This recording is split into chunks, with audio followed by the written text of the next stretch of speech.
Bonjour à tous, bienvenue dans cette nouvelle vidéo et aujourd'hui c'est l'heure du bilan. Voilà, l'année dernière on n'en a pas fait. Cette année j'ai envie de faire un bilan de cette année cinéma 2023. Qu'est-ce que j'en ai pensé? Est-ce qu'elle est bien? Est-ce qu'elle est moins bien que l'année précédente? Toutes les réponses à vos questions sont dans cette vidéo. Le bilan, c'est parti.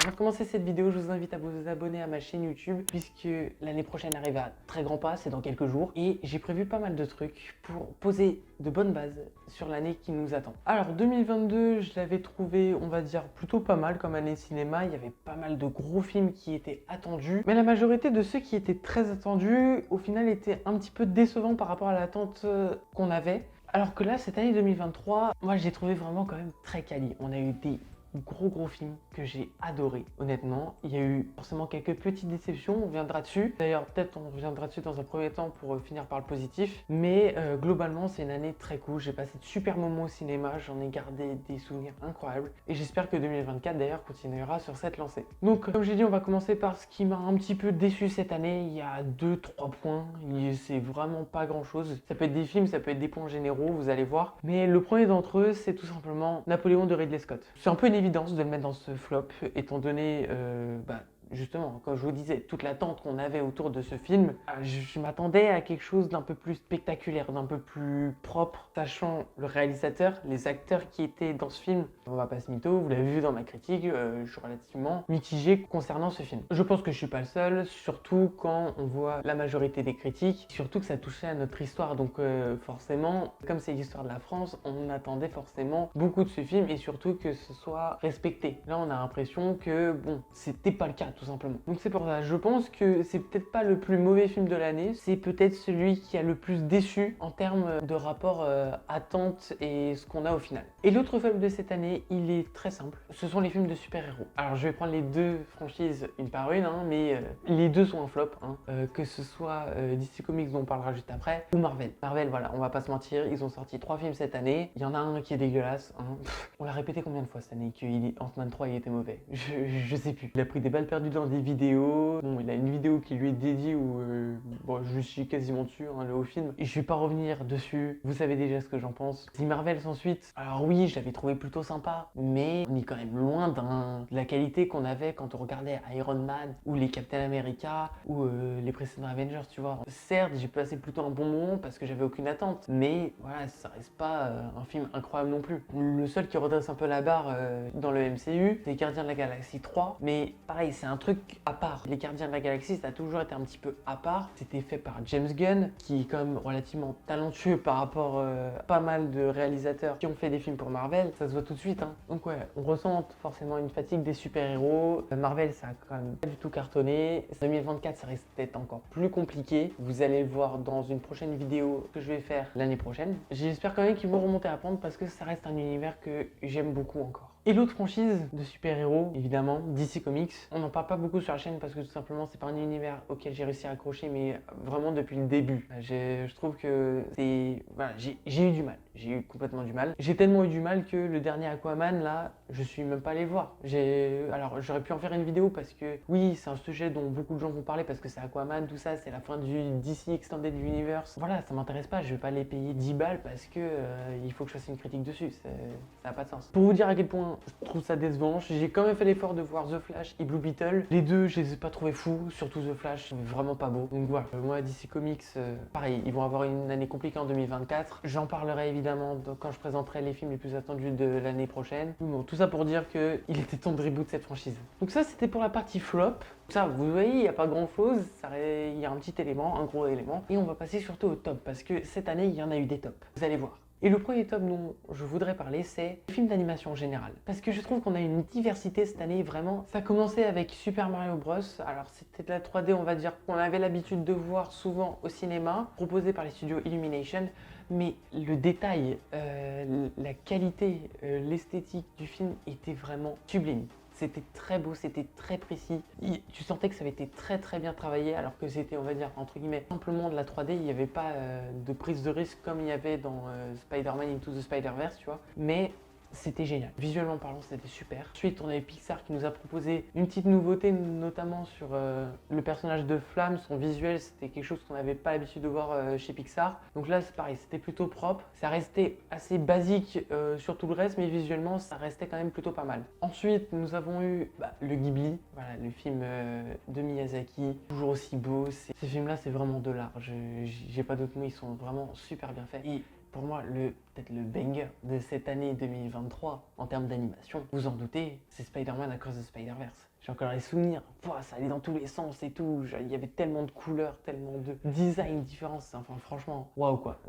J'en ai pris des claques au cinéma, mais celle-là, je m'en souviendrai longtemps. Et il y en a un autre qui est un film français, que je n'ai pas vu malheureusement, mais qui est d'animation et qui a été très bien reçu par le public, c'est Mars Express. Alors j'en ai vu des photos, j'ai vu quelques scènes, ça a l'air très sympa à regarder, visuellement ça a l'air aussi ultra quali. Donc ouais, je vous conseille de ne pas faire la même erreur que moi et d'aller voir ce film, voilà. Et ce film, visiblement en plus c'était bien, me permet de faire la transition avec un des autres tops de cette année, les films français. Le cinéma français, il a prouvé quelque chose, c'est que on ne pouvait pas réduire le cinéma français à de la comédie. Je sais pas si vous avez vu l'interview d'un gars, je citerai pas son nom, mais il avait dit un truc du genre que le cinéma français, il n'existait pas vraiment et que ça se résumait tout simplement à de la comédie de bas étage où jouait Ken Merad et Alexandra Lamy. Il n'a pas utilisé exactement ces termes-là, mais ça voulait dire à peu près ça, tu vois. Déjà, RIP Ken Merad et Alexandra Lamy qui ont rien demandé dans l'histoire. Mais en tout cas, cette année 2023 lui a fait fermer sa bouche parce que je peux vous dire qu'il n'y a pas que ça. Alors, bien avant cette année, j'aurais pu remonter dans le temps et vous dire oui, alors ça veut dire que le cinéma français, tu le résumes à de la comédie, mais qu'en est-il de Bac Nord, de Boîte Noire, du Chant du Loup? Et je peux encore en citer plein d'autres, des films comme ça qui ont marqué le cinéma, qui sont pas de la comédie et qui sont français, tu vois. Mais non, j'ai même pas besoin de remonter jusque-là parce qu'on a juste à regarder cette année. Cette année, on a eu quoi? Dernièrement, on a eu Bâtiment 5. Il ne semble pas que ce soit une comédie. Le Règne Animal. Voilà. Le Règne Animal, ce n'est pas une comédie non plus. On a eu Le Livre des Solutions. C'était celui qui se rapproche d'une comédie, mais ce n'en est pas une. Je vous assure, pour l'avoir vu, ce n'en est pas une. Et puis après, on a quoi? Ah oui, peut-être le film français qui a le plus fait parler de lui cette année, Les Trois Mousquetaires. Je suis désolé, pour avoir vu Les Trois Mousquetaires, que ce soit le 1 ou le 2, que je vais aller voir très bientôt, moi j'en ai que des bons retours. C'est de l'action, ça te prend. Oui, il y a des petites touches d'humour et tout, mais alors ça ne fait pas de ça une comédie. Donc vous voyez, on peut pas résumer le cinéma français à de la comédie parce que c'est tout simplement pas le cas. J'ai certainement oublié des films que j'ai pas cités là, mais j'ai pas besoin d'en citer plus pour vous montrer que voilà, ce n'est pas que de la comédie et que du coup j'en suis très fier. Voilà, donc je suis très fier de l'année du cinéma français et je m'engage à aller voir plus de films français l'année prochaine et plus de films qui viennent de festivals. Parce que, tiens, un film que je viens d'oublier justement, Anatomie d'une chute, film français, c'est pas une comédie. Et pourtant, ça a remporté la Palme d'Or au Festival de Cannes. Assez parlé du cinéma français. Ensuite, s'il y a un moment de l'année qu'il faut retenir, je pense que c'est ce 19 juillet 2023, où on a la sortie simultanée du film Oppenheimer de Christopher Nolan et de Barbie de Greta Gerwig. Ce phénomène Barbenheimer, je suis obligé d'en parler parce que ce sont deux films trop bien, qui sont totalement opposés, qui sortent en même temps et qui ont ramené tellement de gens en salle. Rien que pour ça, juste merci. Ça faisait longtemps. Je pense que c'est depuis, même pas depuis Avatar, je dirais même encore plus avant. Je pense que c'est depuis Spider-Man No Way Home qu'il n'y a pas eu autant d'engouement autour d'un film, autour de deux films. Moi, je me souviens, Spider-Man, les salles étaient pleines, c'était un truc de fou, tu vois. Et là, on était à un tel point que quand j'ai voulu aller voir Oppenheimer et Barbie les jours de sortie, je ne pouvais pas, c'était pas possible. Même quand j'allais chercher les séances du matin, c'était full. Les salles étaient complètes, c'était un truc de dingue quoi. Ça pourrait en faire chez certains parce que voilà, je peux pas le voir tout de suite, tout ça, un peu le seul. Mais ça prouve quand même qu'ils ont ramené des gens en salle. Il y a peut-être ce goût du cinéma qui est revenu chez certaines personnes et ça fait trop plaisir en fait. Ça fait juste plaisir. Et pour terminer cette partie top des films de cette année 2023, tout simplement envie de parler des trois films que j'ai le plus aimé cette année. Ouais, Oppenheimer n'en fait pas partie. Il est dans le top 5 évidemment. Pour moi, Hunger Games m'a plus fait kiffer. Et ouais les gars, j'ose. Oui, j'ose. Hunger Games au-dessus d'Oppenheimer. Qu'est-ce qu'il y a? J'aimais déjà bien la saga Hunger Games, tu vois. À la base, je kiffe cette saga. Dès qu'il passe à la télé, hop, ça se les remet, tranquille. Mais là, cet opus, pour moi, c'est le meilleur de tous. Je l'ai déjà dit, mais je suis allé voir 3 fois au cinéma. Je suis vraiment allé le voir 3 fois parce que j'ai trouvé génial les musiques, les décors, l'acting. Enfin, je sais pas pourquoi ce film-là particulièrement, mais il m'a marqué et j'ai beaucoup aimé. Donc voilà, pour moi, je le classe dans mon top 3 de l'année. Et les deux autres de ce top 3, tout simplement deux films qui m'ont bouleversé parce que c'est deux lettres d'amour cinéma. C'est deux films auxquels j'ai réussi à m'identifier à l'un des personnages, donc forcément ça m'a atteint plus que peut-être certaines autres personnes. Et bien sûr, je pense que vous avez deviné, c'est The Fabelmans de Steven Spielberg et Babylone de Damien Chazelle. Voilà, que ce soit le petit personnage principal de The Fabelmans ou alors Manny Torres de Babylone, c'est... J'ai juste regardé derrière moi, c'était écrit depuis le début, mon film préféré. Il est là, je ne saurais pas trop vous expliquer.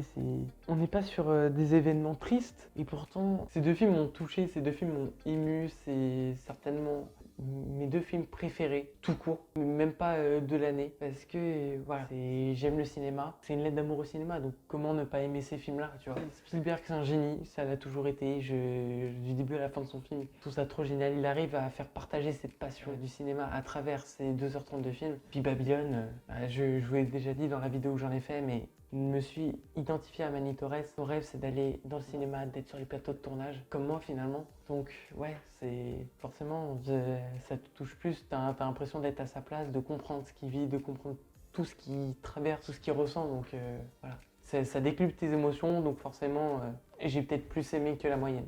Voilà, c'est la fin de cette vidéo bilan. J'espère qu'elle vous aura plu. Si c'est le cas, n'hésitez pas à mettre un pouce, à vous abonner, à commenter. Dites-moi vos tops et vos flops tout simplement de l'année. Et puis nous, on se retrouve très bientôt. C'était Ciné Trip. Salut!